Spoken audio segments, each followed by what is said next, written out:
Hello and welcome to আমাৰ ক্ৰিয়েশনস higher secondary final 2021 কাৰণে ইংৰাজীৰ আজি আলোচনা কৰিম নেৰেশ্যন মই 2009 চনৰ পৰা 2019 চনলৈকে অহা কুৱেশ্যনখিনি আলোচনা কৰি যাম। এইখিনি কুৱেশ্যন তোমালোকে চালে মই ভাবোঁ ইয়াৰ পৰা তোমালোকৰ বহুতকেইটা কমন পৰিব। আজি 2009 চনৰ পৰা 2019লৈকে আলোচনা কৰিম। ইয়াৰ পিছত যদি আৰু লাগে সেইখিনিও পিছলৈকে আলোচনা কৰি যাম। চ' তোমালোকৰ নেৰেশ্যন টপিকটো 4 মাৰ্কৰ কাৰণে আহিব। দুটা কুৱেশ্যন থাকিব, দুটাত 2 মাৰ্ককৈ থাকিব, 22 টোটেল 4 মাৰ্ক নেৰেশ্যনত থাকিব। চ' নেৰেশ্যন টপিকটো বহুত ইজি হয়। নেৰেশ্যন মানে হৈছে আমি অসমীয়াত যদি কওঁ উক্তি মানে আমি যি কথা কওঁ ইয়াকে নেৰেশ্যন বুলি ক'ব পাৰি। ফৰ এক্সাম্পল ইয়াক দুটা ভাগত ভগাব পাৰি। কেনেকৈ চাবা, মই তোমাৰ লগত ডাইৰেক্টলি কথা পাতি আছোঁ, এইটো হৈছে ডাইৰেক্ট নেৰেশ্যন বা ডাইৰেক্ট স্পীচ। আৰু এটা কথা, মই তোমাৰ ওচৰত বেলেগৰ কথা কৈ আছোঁ, এইটো হ'ব ইনডাইৰেক্ট স্পীচ। চ' এই দুটা চিম্পলি নেৰেশ্যনৰ ভাগ, কিন্তু কিছুমান নিয়ম আছে নেৰেশ্যনৰ, বিভিন্ন ৰুল আছে। চ' ৰুলখিনি এতিয়া আলোচনা কৰাৰ সময় নাই, সেয়ে মই তোমালোকক কুৱেশ্যনখিনি বুজাই দি যাম, তোমালোকে এনে বুজি পাই যাবা। প্ৰথম কুৱেশ্যনটো চোৱা 2009 চনৰ। Rohit said to his friends, "Let us go and help the flood affected people." ৰোহিতে তেওঁৰ বন্ধুবৰ্গক কৈছিল, বলা আমি যাওঁ আৰু বানাক্ৰান্ত মানুহবোৰক সহায় কৰোঁ। এই ক্ষেত্ৰত চাবা, লেট আছ গো, এইটো কি কৰিছে? প্ৰস্তাৱ দিছে, হয়নে নাই? লেট আছ গো, বলা আমি যাওঁ, তাৰমানে কি এইটো প্ৰস্তাৱ দিয়া গৈছে। চ' আমি কেনেকৈ লিখিম? যদি প্ৰস্তাৱ দিয়া থাকে, প্ৰস্তাৱ দিয়া মানে কি? ছাজেষ্টেড বা প্ৰপ'জড। চ' এনচাৰ লিখিবা, Rohit proposed that বা Rohit proposed to his friends that they should go and help the flood affected people. এনেকৈ লিখিবা এনচাৰ। 2 নম্বৰ আছে, I asked Priyam what she was doing. Priyam replied she was preparing her lesson. মই প্ৰিয়ামক সুধিছিলোঁ তুমি কি কৰি আছা? প্ৰিয়ামে reply দিছিল যে তাই কি কৰি আছিল? তাই লেচনটো প্ৰিপেয়াৰ কৰি আছিল। চ' কেনেকৈ লিখিবা? এইটো ইনডাইৰেক্টত আছে। চ' ইনডাইৰেক্টত থাকিলে আমি চেণ্টেন্সটো চাম এতিয়া। চেণ্টেন্সটো হৈছে কি? Interrogative sentence. আৰু ইয়াতে কৈছে টেন্সটো কি হ'ব? Past indefinite. চ' ইনডাইৰেক্টত থাকে পাষ্ট ইনডিফিনিট, ইয়াতে চেণ্টেন্সটো আছে ইণ্টাৰগেটিভ চেণ্টেন্স। আই আস্কড প্ৰিয়াম, তাৰমানে কি? মই প্ৰিয়ামক সুধিছিলোঁ। চ' এই ক্ষেত্ৰত এনেকৈ লিখিবা, আই আস্কড প্ৰিয়াম বা I said to Priyam what are you doing. তাৰপিছত লিখিবা, I am preparing my lesson said Priyam. এনেকৈ। তাৰপিছত 2010 চনত আছিল চোৱা প্ৰথম কুৱেশ্যনটো। I said to him how long will you stay, he replied for 5 days. মই তেওঁক কৈছিলোঁ তুমি ইয়াত কিমান দিন থাকিবা? তেওঁ উত্তৰ দিছিল 5 দিন। এই ক্ষেত্ৰত চাবা, মই তেওঁক কৈছিলোঁ, তাৰপিছত আছে ইয়াতে কুৱেশ্যন মাৰ্ক, তাৰমানে কি? এইটো সোধা, এইটো কি? ইণ্টাৰগেটিভ চেণ্টেন্স, প্ৰশ্নবোধক বাক্য এটা। আৰু নেক্সট পাৰ্টত আছে এছাৰ্টিভ চেণ্টেন্স। চ' ইণ্টাৰগেটিভ চেণ্টেন্স থাকিলে কি লিখিম আমি? আস্কড বা ইনকুৱাৰ্ড লিখিম। চ' এইটো কি? য়েছ অৰ ন' নহয়, এইটো কি হৈছে আমাৰ? ইণ্টাৰগেটিভ চেণ্টেন্সৰ ছেকেণ্ড পাৰ্ট, এইটো WH কুৱেশ্যন। চ' আমি কেনেকৈ লিখিম এইটো? I asked him how long he would stay. He replied that he would stay for 5 days. তাৰপিছত আছে, the boy humbly requested the teacher to excuse him and promised that he would never do so again. এই কুৱেশ্যনটো বহুতবাৰ repeat হৈছে, 2002, তাৰপিছত 2010, 2017তো আহিছিল এইটো। চ' এইবিলাক প্ৰশ্ন বহুত ৰিপিট হৈ থাকে। ল'ৰাজনে টিচাৰজনক কৰোণভাৱে গুৰুতৰভাৱে অনুগ্ৰহ কৰিছিল যাতে তেওঁক ক্ষমা কৰি দিয়া হয়, আৰু প্ৰমিছ কৰিছিল যে তেওঁ তেনে কাম আৰু নকৰে। ল'ৰাই টিচাৰক ৰিকুৱেষ্ট কৰিছে আৰু প্ৰমিছ কৰিছে যে মই এই কাম আৰু নকৰোঁ। ৰিকুৱেষ্ট কৰা মানে কি? এই ক্ষেত্ৰত তেওঁ অনুৰোধ কৰিছে। এইটো কি আছে আমাৰ? ইনডাইৰেক্ট স্পীচত আছে, আমি এইটো ডাইৰেক্ট কৰিব লাগে। কেনেকৈ লিখিম? The boy said to the teacher, "Please excuse me, sir. I will never do so' again. এইটো কি হ'ব আমাৰ ইম্পাৰেটিভ চেণ্টেন্সত পৰি যাব, ৰিকুৱেষ্ট কৰা বুজাইছে। তাৰপিছত 2011 চনৰ প্ৰথম কুৱেশ্যন চোৱা। Rajmi asked her friends if they were ready to go' with her. They wanted to know' what her attention was. ৰাজমিয়ে তাইৰ বন্ধুসকলক সুধিছিল তেওঁলোকে তাইৰ সৈতে যোৱাৰ বাবে ৰেডি আছিল নে নাই। তেওঁলোকে তাইক সুধিছিল তাইৰ এটেনশ্যনটো ক'ত আছে। এইটো চাবা, ৰাজমিয়ে তাইৰ ফ্ৰেণ্ডবোৰক সুধিছিল, আস্কড আছে, এইটো কি হ'ব আমাৰ ইণ্টাৰগেটিভ চেণ্টেন্স। চ' আমি এনচাৰটো এনেকৈ লিখিম, Rajmi said to her friends, are you ready to go' with me? They said, what is your attention? তাৰপিছত 2 নম্বৰ প্ৰশ্নটো চোৱা। The boy requested that he might be allowed to get in, but the teacher said no'. ল'ৰাজনে request কৰিছিল যে তেওঁ ভিতৰত সোমাব দিয়া যাবনে নাই, কিন্তু টিচাৰজনে কৈছিল নহয়। এই ক্ষেত্ৰত চাবা, দ্য বয় ৰিকুৱেষ্টেড, এইটো কি হ'ব ইম্পাৰেটিভ চেণ্টেন্স। তাৰমানে কি, ল'ৰাজনে ক্লাছৰুমত সোমাব, টিচাৰক সুধি আছে may I come in sir, টিচাৰে কৈছে ন'। চ' এনচাৰ কেনেকৈ লিখিবা, the boy said to the teacher may I get in sir, the teacher replied negatively. এনেকৈ লিখি দিলে হৈ যাব, বা the teacher replied that he could not, এনেকৈ লিখি দিলে হৈ যাব। এইখিনি গ'ল। 2012 চনত নেৰেশ্যনৰ তেনে কোনো কুৱেশ্যন অহা নাছিল। চ' 2013 কুৱেশ্যন চাম আমি। প্ৰথম কুৱেশ্যনটো আছে, এইটো একচুৱেলি তোমালোকৰ যি কিতাপৰ 2 নম্বৰ চেপ্টাৰ আছে লষ্ট স্প্ৰিং, ইয়াৰ পৰা দিছে। আনিছ জাঙে যেতিয়া চাহিবক সুধিছিল কিয় চপ্পল পিন্ধা নাই, এইখিনি চিন ইয়াতে উঠাই দিছে। ইয়াতে কৈছে, why are not you wearing chappals, I asked one why, my mother did not bring them down from the shelf, he answered simply. Anees জাঙে চাহিবক সুধিছিল তুমি কিয় চেণ্ডেল পিন্ধা নাই, বা তেওঁ কি কৰিছিল, এজন ল'ৰাক সুধিছিল। তেতিয়া এজনে চিম্পলি এনচাৰ দিছিল যে মোৰ মাকে সেই শ্বেল্ফৰ পৰা আমাক চেণ্ডেলখিনি বাহিৰ কৰি দিয়া নাই। চ' এনেকৈ লিখিবা, এইটো চিম্পল প্ৰেজেণ্টত আছে, তাৰমানে প্ৰেজেণ্ট ইনডিফিনিটত আছে। চেণ্টেন্সটো এটা পাৰ্ট আছে এইটো কি ইণ্টাৰগেটিভ, আৰু এটা পাৰ্ট আছে ইয়াতে এছাৰ্টিভ চেণ্টেন্স। চ' এনেকৈ লিখিবা, I asked one boy why he is not wearing chappals. He is কিয় হ'ল, বিকজ এইটো চিম্পল প্ৰেজেণ্টত আছে। চ' তাৰপিছত লিখিবা, he simply answers that his mother did not bring them down from the shelf. একদম easy হয় এইটো। 2 নম্বৰ আছে, one day Mukesh told me that he would be a motor mechanic and live Firozabad. I asked if he knew anything about car. এদিনাখন মুকেশে মোক কৈছিল তেওঁ এজন মটৰ মেকানিক হ'ব আৰু ফিৰোজাবাদ এৰিব। মই তেওঁক সুধিছিলোঁ তেওঁ গাড়ীৰ বিষয়ে একো জানে নে নাই। এইটো কি চাবা, এইটো কিহত আছে আমাৰ ইনডাইৰেক্টত দিয়াই আছে। One day Mukesh told me that আছে, চ' এইটো ইনডাইৰেক্টত দি আছে, আমি এইটো ডাইৰেক্ট কৰিব লাগে। কেনেকৈ লিখিবা, ওৱান ডে মুকেশ টল্ড মি, তাৰমানে এদিনাখন মুকেশে মোক কৈছিল। চ' এনচাৰ কেনেকৈ লিখিবা, এইটো এছাৰ্টিভ চেণ্টেন্স হয়। So' one day Mukesh said to me, তাৰপিছত হি উড বি আছে নহয়, হি মুকেশ। চ' এই ক্ষেত্ৰত মুকেশৰ ক্ষেত্ৰত কি হ'ব, মুকেশ আই, তেওঁ যিহেতু কৈছে directly, so' I will be a motor mechanic and live Firozabad. তাৰপিছত আহিব I said to him, I asked I said to him, তাৰপিছত লিখিবা ইনভাৰ্টেড কমাত, do you know' anything about কাৰ।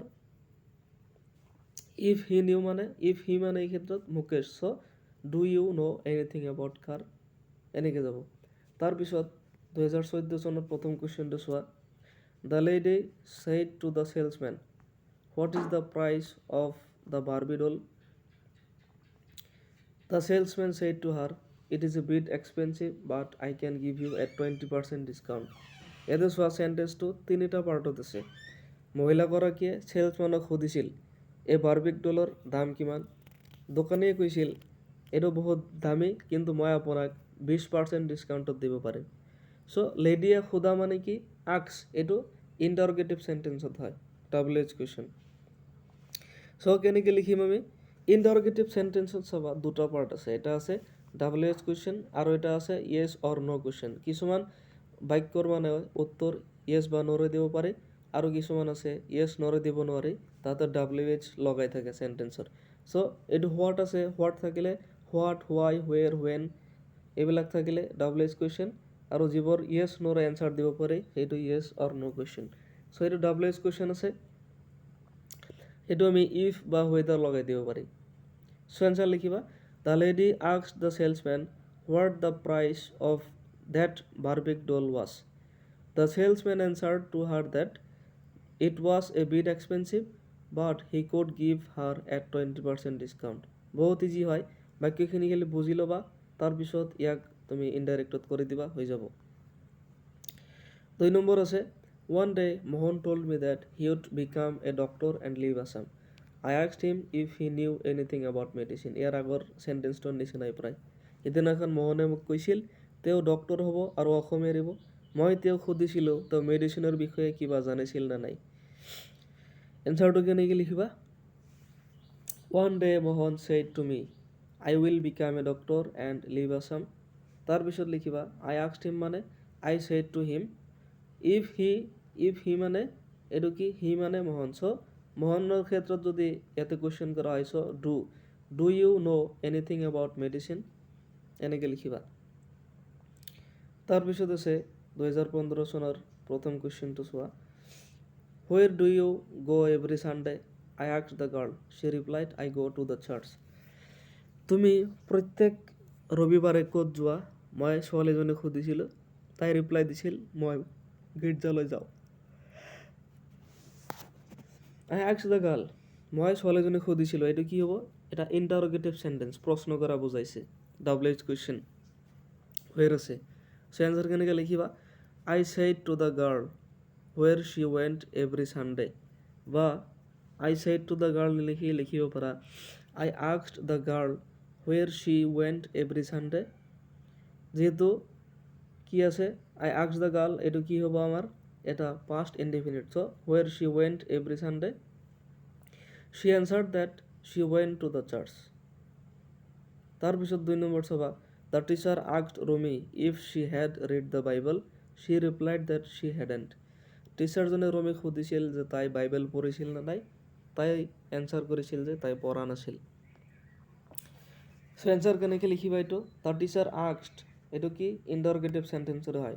চ' লিখিবা the teacher said to me, if she had, এইটো কি আছে আমাৰ পাষ্ট পাৰফেক্টত আছে। চ' আমি কি লিখিম ডাইৰেক্টত, এইটো যদি ইনডাইৰেক্ট পাষ্ট পাৰফেক্ট, ডাইৰেক্ট হ'লে কি হ'ব, এইটো present perfect. So' have you read the Bible? She replied I haven't. এইটো যদি পাষ্ট পাৰফেক্টত আছে আমাৰ ইনডাইৰেক্টত, ডাইৰেক্টত হ'লে প্ৰেজেণ্ট পাৰফেক্ট হ'ব। So' have you read the Bible, answer, তাৰপিছত শ্বি ৰিপ্লাইড, শ্বি এনচাৰ্ড মানে তাই উত্তৰ দিছিল, শ্বি ৰিপ্লাইড আই হেভেণ্ট। তাৰপিছত 2016 চনৰ প্ৰথম কুৱেশ্যনটো চোৱা, how long do you have to wait for your train? The woman asked me, about an hour, I replied. মহিলাগৰাকীয়ে মোক সুধিছিল তুমি তোমাৰ ট্ৰেইনৰ কাৰণে কিমান অপেক্ষা কৰিব লাগিব? মই উত্তৰ দিছিলোঁ 1 ঘণ্টা। মহিলাগৰাকীয়ে সোধা মানে এইটো ইণ্টাৰগেটিভ চেণ্টেন্স। মেক্সিমাম কুৱেশ্যন তোমালোকে ইণ্টাৰগেটিভ চেণ্টেন্সৰ পাবা। চ' ইয়াৰ এনচাৰটো লিখিবা, দ্য ওমেন ইনকুৱাৰ্ড অফ, এইটো কি এটা ডাবল এইচ কুৱেশ্যনৰে ভাগ। So' the woman inquired of me how long I had to wait for my train, how long I had to wait for my train. I said that I have, বা এনেকৈ লিখিবা I said that I waited about an hour, বা I said that I had to wait about an hour, এনেকৈ দুটা ভাগত লিখিব পাৰা। 2 number আছে, I asked Ranjan where Naina lived. Ranjan replied regretfully that he didn't know. মই ৰঞ্জনক সুধিছিলোঁ নীনা ক'ত থাকিছিল, তেওঁ দুখজনকভাৱে উত্তৰ দিছিল যে তেওঁ নাজানিছিল। ৰঞ্জনক সোধা, এইটো ইণ্টাৰগেটিভ, তাৰপিছত আহিব ইম্পাৰেটিভ, তেওঁ মানে দুখজনকভাৱে কৈছিল বস্তুটো। চ' এনচাৰ লিখিবা, I said to Ranjan, where does Nina live? Ranjan replied, sorry, I do not know। দুটা পাৰ্টত লিখিবা এইটো। তাৰপিছত 2017 চনৰ কুৱেশ্যনটো চোৱা, the boy said to the teacher, sir, I am weak in English and seek your advice. Read the text thoroughly and try to express your ideas in simple, correct English, said the teacher. ল'ৰাজনে টিচাৰক কৈছিল, ষ্টুডেণ্টে টিচাৰক কৈছিল তাৰমানে, sir মই ইংলিছত বহুত দুৰ্বল আৰু আপোনাৰ এডভাইচ লাগে। তেতিয়া টিচাৰে ৰিপ্লাই দিছিল, টেক্সট বুকটো তুমি ভালকৈ পঢ়ি যোৱা আৰু তোমাৰ যিখিনি মনত আইডিয়া আছে ইংৰাজীত ভাল মানে চিম্পল কাৰেক্ট ইংলিছত এক্সপ্ৰেছ কৰাৰ চেষ্টা কৰি যোৱা। এইটো ল'ৰাই কি কৰিছে, টিচাৰৰ পৰা এডভাইচ খুজি আছে আৰু টিচাৰে এডভাইচ দিছে। চ' এনচাৰ লিখিবা, the boy said to the teacher that he was weak in English and sought his advice. The teacher advised him to read the text thoroughly and try to express his ideas in simple, correct English. 2 number আছে, my friend told me that he was very thirsty and requested me to give him a glass of water. এই দুয়োটাই 2002 চনত আহিছিল। চ' বহুত important হয়। মোৰ ফ্ৰেণ্ডে মোক কৈছিল যে তেওঁ বহুত পিয়াতুৰ আছিল আৰু মোক এক গিলাচ পানী দিয়াৰ কাৰণে ৰিকুৱেষ্ট কৰিছিল। চ' এনচাৰ লিখিবা এনেকৈ, my friend said to me, I am very thirsty, please give me a glass of water. Next 2018 question চোৱা, প্ৰথম কুৱেশ্যনটো আছে, the speaker said, I thank you ladies and gentlemen for giving me a kind hearing. When I arrived here yesterday, I did not believe that I might meet so large a gathering. স্পীকাৰজনে সেই মানুহবোৰক কৈছিল যে মই আপোনালোকক ধন্যবাদ দিছোঁ, মই যেতিয়া অহাকালি ইয়াতে আহিছিলোঁ, মই যোৱাকালি ইয়াতে আহিছিলোঁ, মই ভবাই নাছিলোঁ ইয়াতে ইমান মানুহ লগ পাম বুলি। স্পীকাৰে কি কৰিছে, মানুহবোৰক ধন্যবাদ দিছে, অডিয়েঞ্চক ৰিপ্ৰেজেণ্ট কৰিছে আৰু তেওঁলোকক কৈছে ইমান মানুহ অহা বুলি এক্সপেক্ট কৰা নাছিল। এইটো বহুত ইজি হয়। এনচাৰ কেনেকৈ লিখিবা, the speaker thanked the ladies and gentlemen for giving him a kind hearing when he arrived the previous day. Yesterday থাকিলে the previous day হ'ব। when he arrived the previous day, he did not believe that he might meet so large a gathering. তাৰপিছত 2 number আছে, his mother exclaimed in sorrow that she had not a bit of bread to give him and that he had eat up all the provisions she had in the house the previous day. তেওঁৰ মাকে তেওঁক দুখজনকভাৱে কৈছিল যে তেওঁক দিয়াৰ কাৰণে ঘৰত একো নাছিলে আৰু তাই যিবোৰ মানে বস্তু ঘৰত আছিলে সংগ্ৰহ কৰা সকলোবিলাক খাই পেলাইছে যোৱাকালি। চ' এনচাৰ কেনেকৈ লিখিবা, his mother said, I have not a bit of bread to give you. I have eaten up all the provisions I had in the house yesterday. The previous day থাকিলে এইটো কি লিখিবা, yesterday বুলি লিখিবা। তাৰপিছত 2019 চনৰ কুৱেশ্যন চাম আমি এতিয়া। প্ৰথম কুৱেশ্যনটো চোৱা কি কৈছে, Rina said to the boy, what is the matter? Why are you crying? Be cheerful. ৰীনাই ল'ৰাটোক সুধিছিল, ঘটনাটো কি হৈছে, তুমি কিয় কান্দি আছা, চেয়াৰফুল হোৱা। চ' এটা পাৰ্টত সুধি আছে আৰু এটা পাৰ্টত এডভাইচ দি আছে। এনচাৰ কেনেকৈ লিখিবা, Rina asked the boy what the matter was and she further asked why he was crying. Full stop দিবা। তাৰপিছত লিখিবা, she advised him or she asked him to be cheerful. তিনিটা পাৰ্টত লিখিবা চেণ্টেন্সটো। এটা পাৰ্টত হ'ব Rina asked the boy what the matter was, তাৰপিছত লিখিবা why he was crying and তাৰপিছত লিখিবা she asked him to be cheerful. Last কুৱেশ্যনটো আছে, the customer inquired if he could get a garden roller in that shop. The assistant respectfully replied that he would get it in the hardware department. কাষ্টমাৰজনে দোকানত সুধিছিল তেওঁ garden roller পাবনে নাই। এছিষ্টেণ্টজনে ৰেছপেক্টফুলি reply দিছিল যে এইটো হাৰ্ডৱেৰ ডিপাৰ্টমেণ্টত আছে। চ' এনচাৰ কেনেকৈ লিখিবা, ইনকুৱাৰ্ড ইফ। ইনকুৱাৰ্ড মানে কি, এইটো সোধা। চ' এইটো কি আছে আমাৰ ইণ্টাৰগেটিভ চেণ্টেন্সত পৰি যায়, এইটো WH কুৱেশ্যনত পৰিব ইনকুৱাৰ্ড অফ থাকিলে, আস্কড বা ইনকুৱাৰ্ড অফ। চ' এনচাৰ লিখিবা, the customer said can I get a garden roller in this shop question mark.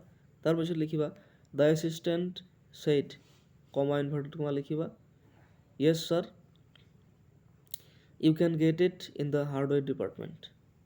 এনেকৈ লিখি দিব পাৰা, হৈ যাব। চ' এইখিনি আছিল তোমালোকৰ নেৰেশ্যন 2009 চনৰ পৰা 2019 চনলৈকে। আই থিংক তোমালোকে 2009ৰ পৰা 2019লৈকে ভালদৰে ফ'ল' কৰিলে এইবাৰ বহুতখিনি কুৱেশ্যন ৰিপিট হ'ব। ইয়াৰ আগত মই আলোচনা কৰিছিলোঁ 2002ৰ পৰা। চ' এইখিনি যদি চোৱা নাই চাই ল'বা তোমালোকে।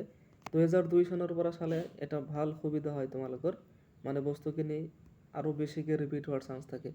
চ' নেৰেশ্যনৰ এইখিনি আজি তোমালোকক মই কুৱেশ্যনখিনি বুজাই দিলোঁ খালি এনচাৰ সহ। যদি তোমালোকে নেৰেশ্যনৰ ৰুলছখিনি বুজিব বিচাৰা, নেৰেশ্যনৰ নীতি নিয়ম যিখিনি আছে গোটেইখিনি বুজাই দিব লাগে, মোক কমেণ্ট কৰি জনাই দিবা। মই নেক্সট ভিডিঅ'ত নেৰেশ্যনৰ গোটেইখিনি ৰুলছ তোমালোকক বুজাই দি যাম। চ' এইটো আছিল এটা ৰিকুৱেষ্ট কাৰোবাৰ, যোৱাকালি লাইভ ষ্ট্ৰীমত গৈছিলোঁ, তাৰ ৰিকুৱেষ্ট মতে ভিডিঅ'টো বনালোঁ আজি। ইয়াৰ পিছত তোমালোকৰ পৰীক্ষাৰ কাৰণে যি লাগে গোটেইখিনি পাই থাকিবা, চিন্তা কৰিব নালাগে। আজি যিখিনি মই কুৱেশ্যন এনচাৰ আলোচনা কৰিলোঁ, গোটেইখিনিৰ PDF ফাইলটোৰ লিংক মই ডেছক্ৰিপশ্যনত দিছোঁ, তোমালোকে ডাউনলোড কৰা আৰু লিখি লোৱা। তো এইটো ভিডিঅ' সমাপ্ত কৰিছোঁ এইখিনিতে। তোমালোকৰ কিবা ডাউট থাকিলে কমেণ্ট ছেকশ্যনত জনাই দিবা। চ' থেংক ইউ ফৰ ৱাচিং the video'. Have a great day.